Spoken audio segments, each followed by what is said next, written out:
Greetings, everyone. I want to introduce myself by saying my name is Zumbi. It's an initiated name I got from the Bantu people from Africa when I learned how to do trauma stabilization from them many years ago. That name stands for he who is responsible for connecting lost souls to their ancestral spirits. And many years later, I got in the work of helping people after sudden death. I feel honored to be in this place right here and being here all day and feeling all the different swirls and swelling up of feelings from the music I heard and seeing the faces of people that have gone through suffering that is unimaginable. We have a number of faces here behind me that represent just a small footprint of the impact of what I'll just call a preventable and horrible death in this city and in this country. Each one of them represent not just a picture, but their nuclear family and their extended families, the people that are in this room, the people that I've been blessed to be around when they are in their worst moments, but also watching moments where people find strength and dignity and beauty.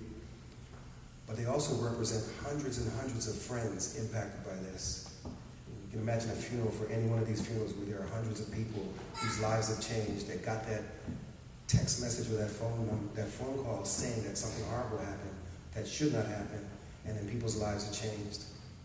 Like sons that aren't being driven to school by their fathers, daughters that aren't being taught certain things by their mothers, and families having to endure things that, again, you shouldn't have to go through. There's a cliche that your parents are not supposed to bury their children, and it's happening in high numbers.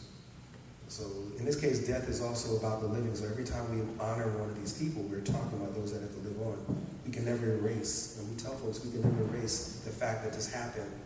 Our only goal is to help people figure out a way to keep walking afterwards.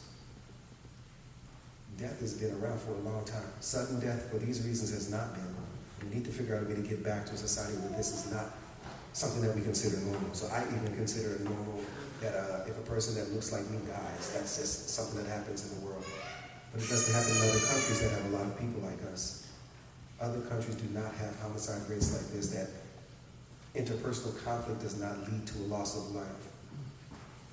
So in this room, all the people that have come through represent many different bloodlines, white, black, many different countries, each one of us representing an ancestry.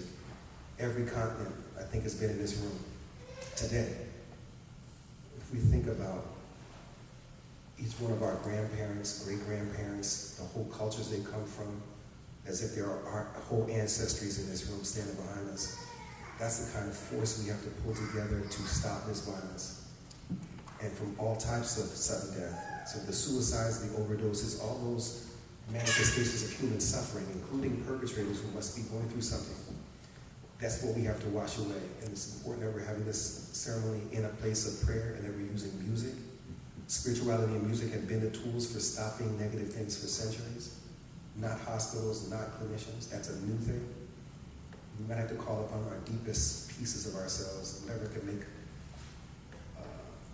person be small enough to fit in their mother's womb and then become a full-grown human being. Whatever process makes that happen, that primordial type of spirituality and love and power, I think that's what we have to manifest today. And I want us to visualize all the possible ancestries that we represent, thousands and thousands, hundreds of thousands of human souls, as we give 30 seconds of silence to start this next phase of music.